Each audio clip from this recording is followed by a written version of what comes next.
Equation से question लिया गया है। इसमें एक सिस्टम बन रहा है 3 लीनियर इक्वेशन से, और कंडीशन क्या बोल रहा है, इस सिस्टम का हैज इनफाइनाइटली मैनी सॉल्यूशंस है, then lambda square plus mu square अपने को फाइंड आउट करना है। देखिए, जब भी आपको सिस्टम देगा लीनियर इक्वेशन से बना हुआ है ना, यानी इसमें 3 वेरिएबल है एक्स वाई जेड, है ना, 3 वेरिएबल है, और यहाँ आपको अगर निकालना पड़े हमें इसमें से सॉल्यूशन, तो हम क्या करते हैं, इसके जो कोफिशिएंट है एक्स वाई जेड, उसका डिटर्मिनेंट निकालते हैं जिसको हम डेल्टा बोलते हैं। ठीक है, और उसको इक्वल टू रखते हैं किसके बराबर, कांस्टेंट सब्स्टिट्यूशन करते हैं। डेल्टा एक्स के लिए एक्स वाले कॉलम को कांस्टेंट से रिप्लेस करते हैं, वाई वाले को डेल्टा वाई बोल देते हैं, जेड वाले को डेल्टा जेड बोलते हैं। अब इसके अगर मैनी सॉल्यूशंस इनफाइनाइट हैं तो हम इसको इक्वल टू जीरो करते हैं, तब यहाँ से हम इसको लैम्डा और म्यू के लिए सोल्व करते हैं, है ना। स्टैंडर्ड तरीका तो ये होता है, बट ये बहुत लेंदी तरीका है। अब इसके लिए आपको एक शॉर्टकट तरीका ये याद रखना है, जब भी इस तरह की चीज आएगी, सिस्टम ऑफ लीनियर इक्वेशन देगा यानी 3 वेरिएबल में, और ये पूछेगा कि इनफाइनाइट मैनी सॉल्यूशन है उसके, तो उसके लिए हम क्या करेंगे कि ये जो इक्वेशन दी है इसको 3 वेरिएबल की बजाय 2 वेरिएबल में कन्वर्ट करेंगे। कैसे करेंगे, देखो हमारे पास इक्वेशन है एक 2x plus lambda y plus 3z equal to 5 है ना।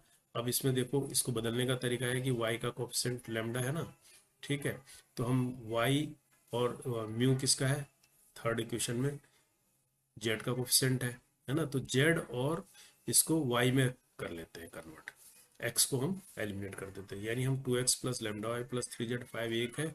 दूसरी इक्वेशन ये है 3x plus 2y minus z equal to 7, एक ऐसे लिख लेते हैं, और एक इक्वेशन को ये लिख लेते हैं जो लास्ट वाली है 4x plus 5y plus mu z equal to 9 है। इसके साथ भी किसको लिखते हैं, इसी को लिख लेते हैं 3x plus 2y minus z equal to 7, यानी ये कॉमन इक्वेशन हमने यहाँ भी लिख ली, यहाँ भी लिख ली।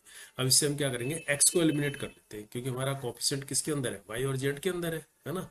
तो इसको सोल्व करके हम 2 वेरिएबल में बना देंगे, x को कैंसिल कर देंगे। अब यहाँ पर x को हटाने का तरीका क्या है, इसको 3 से, ये तो पुराना तरीका है क्लासिकल, इसको 3 से मल्टीप्लाई कर दो, इसको 2 से मल्टीप्लाई कर दो, पूरी इक्वेशन यहाँ क्या हो जाए 6x प्लस 3 लैम्डा वाई और प्लस 9z, और इधर 15 हो जाएगा ये। ठीक है, यहाँ पर क्या हो जाएगा 6x बन जाएगा, ये 4y हो जाएगा माइनस 2z हो जाएगा, और ये 14 हो जाएगा। अब यहाँ से देखो x एलिमिनेट हो जाएगा, ये माइनस कर देंगे अगर इसको, साइन चेंज हो जाएंगे, है ना, तो ये माइनस माइनस कैंसिल। यहाँ 3 लैम्डा, इसको ऐसे लिख सकते हैं 3 लैम्डा माइनस 4 वाई को कॉमन लेके हम ऐसे लिख सकते हैं। यहाँ पर 9z और प्लस 2z ऐड हो जाएंगे, तो ये क्या हो जाएगा 11z हो जाएगा, और यहाँ हो जाएगा 1। ठीक है, ये तो इससे निकला इस इक्वेशन से।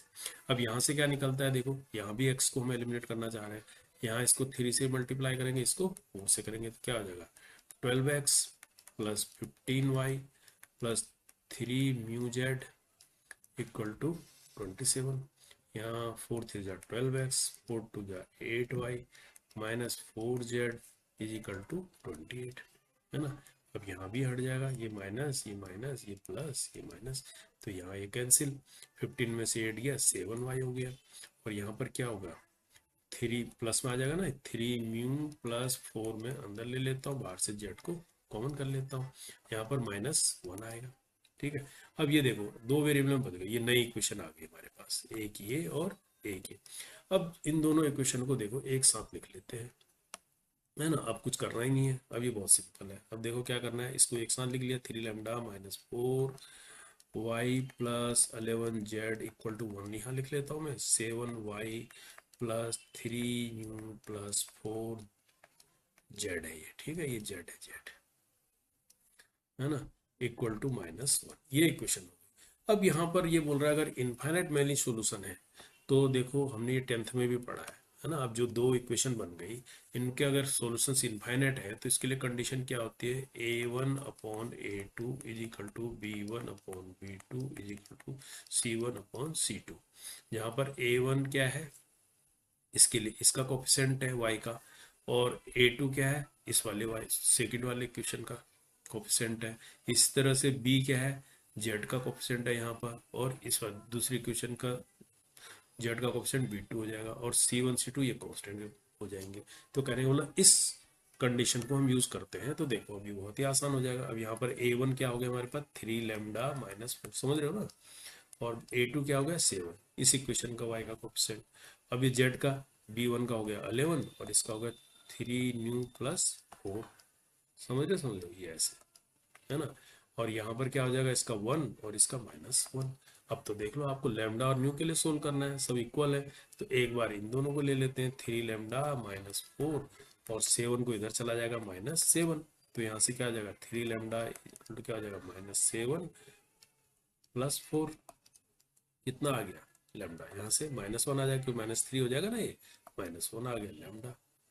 ठीक है, अब ठीक इसी तरह से देखो 11/3 न्यू प्लस 4, ये भी -1 ही है, तो यहाँ पर क्या हो जाएगा, जब ये हो जाएगा 11 और यहाँ -11 कर दो, यहाँ कर दो 3 म्यू प्लस 4, ऐसे कर दो, तो ये इधर ले जाएंगे तो 3 म्यू इक्वल टू क्या हो गया -11 -4, ये तो हो जाएगा -15, है ना। तो म्यू कितना आ जाएगा -5, -5 आ गया ना, ये 5 आ गया, है ना, 3 5 जा 15। अब पूछा गया आपसे lambda square plus mu square, तो क्या हो जाएगा -1 का स्क्वायर प्लस -5 का स्क्वायर, यानी 1 प्लस 25 इजिकल टू 26 इसका आंसर हो जाएगा।